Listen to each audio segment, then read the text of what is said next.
Hello students, जैसा कि हम जानते हैं कि अब हमारे बोर्ड के एग्ज़ाम्स शुरू हो चुके हैं। अब हमारे पास इतना समय नहीं बचा है कि हम अपनी सारी किताबों को टोटल बुक्स को पढ़ सकें। अब हमारे लिए जो काम आएगा वो हमारे बनाए हुए नोट्स काम आएंगे, या जो भी कुछ हमने पढ़ा है वो रिवीजन काम आएगा।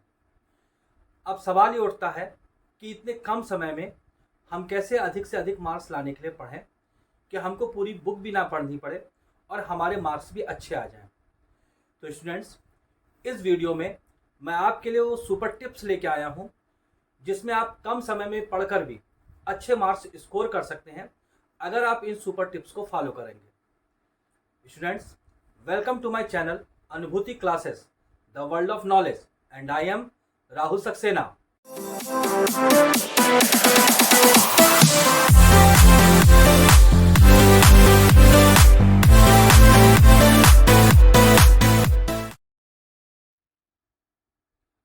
स्टूडेंट्स,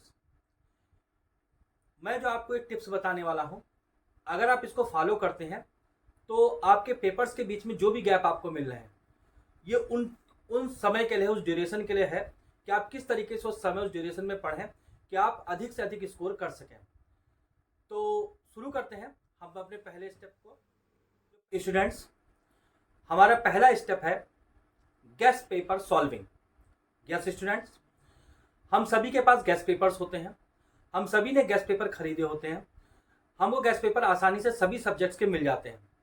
तो आप ये काम कर सकते हैं कि आपके पास जितना भी समय बचा है, 1 दिन, 2 दिन, 3 दिन, 4 दिन, जो भी आपके पास टाइम गैप है एक पेपर से दूसरे पेपर के बीच में, तो इस समय में आप अधिक से अधिक गैस पेपर को सॉल्व करने की कोशिश कीजिए।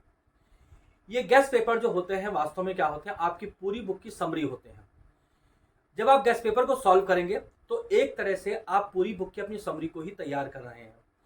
इस तरह से आप पूरी बुक को पढ़ने से बच जाएंगे और आपके मन में पूरा कॉन्सेप्ट भी क्लियर हो जाएगा पूरी बुक को लेकर। तो गैस पेपर में से क्या होता है कि उसमें बहुत ही इंपॉर्टेंट क्वेश्चन दिए गए होते हैं। तो सीधी सी बात है कि आप उन इंपॉर्टेंट क्वेश्चंस को अच्छे तरीके से प्रिपेयर कर सकते हैं, और साथ ही साथ गैस पेपर में कुछ पिछले सालों के क्वेश्चन पेपर्स भी दिए रहते हैं, आप उनको भी अच्छी तरीके से तैयार कीजिए। इस बात की गारंटी है कि अगर आप अपने गैस पेपर्स को अच्छी तरीके से सॉल्व कर लेते हैं, जितना भी आपके पास टाइम है, तो गैस पेपर को सॉल्व करने के बाद आपको क्या होगा, आप अच्छे से अच्छा स्कोर अपने एग्जाम में कर सकते हैं। तो हमारा पहला स्टेप ये था कि आप गैस पेपर को सॉल्व कीजिए, बहुत मन से सॉल्व कीजिए और इस तरह सॉल्व कीजिए कि इन्हीं में से आपको क्वेश्चन जरूर मिलेंगे। स्टूडेंट्स, अब हमारा दूसरा स्टेप है managing the time. Managing the time का मतलब यह है कि अब समय तो हमारे पास बहुत कम है, तो आप एक काम कीजिए कि इस समय में हम एक टाइम टेबल बनाएं। टाइम टेबल कैसे बनाना है? टाइम टेबल चाहे आप लिख के बनाइए या चाहे अपने मन में एक टाइम टेबल बना के रखिए कि मुझे क्या करना है, मुझे इतने समय में अपने पहले गैस पेपर को, इतने समय में दूसरे गैस पेपर को, इतने समय में तीसरे गैस पेपर को सॉल्व करना है। जितने भी गैस पेपर आपने कलेक्ट कर रखे हैं, 3, 4, 5, 10 जितने भी कर रखे हैं, तो उनको जो भी आपके पास समय है उस समय में उन गैस पेपर्स को डिवाइड कर लीजिए। एक गैस पेपर को पढ़ने में अधिक से अधिक 1.5 घंटा, 2 घंटा और 3 घंटा लगेगा। अगर मान लीजिए आपके पास 5 गैस पेपर हैं तो आपको 15 घंटे का समय लगेगा। तो ये समय जो है आप इसको 2 दिन में पूरा कर सकते हैं अगर आप 3-3 घंटे में लेके उसको चलते हैं। तो इस तरीके से हम अपने गैस पेपर को, पूरे गैस पेपर को क्या कर सकते हैं, 2 दिन में प्रिपेयर कर सकते हैं। गैस पेपर को आप किस तरह मैनेज करते हैं ये आपके ऊपर डिपेंड करता है। इसमें कोई भी हार्ड एंड फास्ट रूल नहीं है कि आपको किस तरीके से अपने टाइम को मैनेज करना है। अब जो भी आप पढ़ेंगे वो अपने टाइम को मैनेज करके अपना टाइम टेबल बनाकर पढ़िए। इससे आपका पूरा गैस पेपर, जितने गैस पेपर आपके पास होंगे वो आप पढ़ सकते हैं और आपके ऊपर से जो प्रेशर है एग्जाम का वो भी दूर होगा। स्टूडेंट्स, अब हमारा तीसरा स्टेप है नोट्स मेकिंग।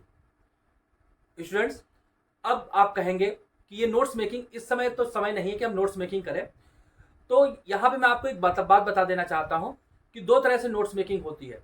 एक होती है डिस्क्रिप्टिव नोट्स मेकिंग और एक होती है लीनियर नोट्स मेकिंग। तो यहाँ पे डिस्क्रिप्टिव नोट्स मेकिंग का समय तो अब जा चुका है, आपको डिस्क्रिप्टिव नोट्स मेकिंग नहीं करनी है। यहाँ पे हम बात करें linear notes making. Linear notes making में आपको क्या करना है कि आपको अपने पास, या तो आपके पास मार्कर्स होंगे, या आप मार्कर्स ना हो तो पेंसिल से भी, जहां पर भी आप जो भी पढ़ रहे हैं उसको पेंसिल से अंडरलाइन कीजिए।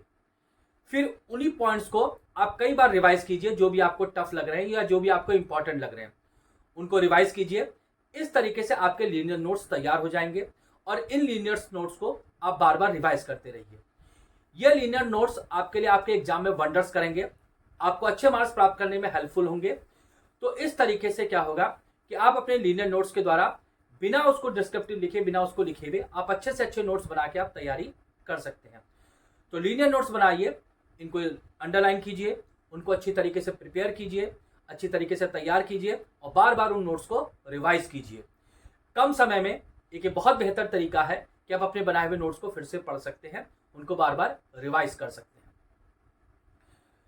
हैं। स्टूडेंट्स, अब हमारा चौथा स्टेप है। मेरे ख्याल से ये जो चौथा स्टेप है इसको हमारे कई टॉपर्स भी फॉलो करते हैं और इस स्टेप को मैंने नाम दिया है स्मार्ट स्टडी। यस स्टूडेंट, सबसे इंपॉर्टेंट स्टेप है ये हमारा स्मार्ट स्टडी। अब आपको क्या करना है, अब आपको एक कंप्लीट स्टडी नहीं करनी है, अब आपको एक स्मार्ट स्टडी करनी है। अब स्मार्ट स्टडी कैसे करनी है वो आपको जरा समझना होगा कि हम सभी जानते हैं कि हमारा बोर्ड के एग्जाम में जो भी पेपर्स आते हैं वो कुछ पार्ट्स में बटे होते हैं, जैसे part A, part B, part C. इस तरीके से हमारे पेपर्स कई पार्ट्स में बटे होते हैं, या कह लीजिए हमारी जो बुक है वो कई पार्ट्स में आती है पेपर्स में। तो कुछ बुक्स जो होती हैं वो 50 मार्क्स की होती हैं, कुछ 40 मार्क्स की होती हैं, कुछ 20 मार्क्स की होती हैं। तो हमें क्या करना है, हर सेक्शन को उसी के हिसाब से इंपॉर्टेंस देनी है और उसी के हिसाब से उसको पढ़ना है। जैसे कि एग्जाम्पल के लिए मैं आपको बताऊं कि जैसे हमारा इंग्लिश का पेपर होता है। अब इंग्लिश का पेपर कई पार्ट्स में बटा होता है, जैसे कि उसमें रीडिंग का पार्ट एक होता है, एक पार्ट बुक का होता है, एक पार्ट कंप्रहेंशन का होता है। तो इस तरह से कई पार्ट्स होते हैं और हम मान लेते हैं ये पार्ट जो है वो 25 मार्क्स में बटे होते हैं। तो अगर आप केवल बुक का रट्टा मारने की ही कोशिश करेंगे तो आप केवल 25 मार्क्स की तैयार कर रहे हैं। इससे अच्छा है कि आप क्या करें, आप सभी तरह से उसको एक ब्रॉड तरीके से उसको तैयार कीजिए, जिससे क्या हो सके कि आप बुक का केवल 25% ही आपको पढ़ना है, वो भी आपको इंपॉर्टेंट सेक्शन ही पढ़ने हैं।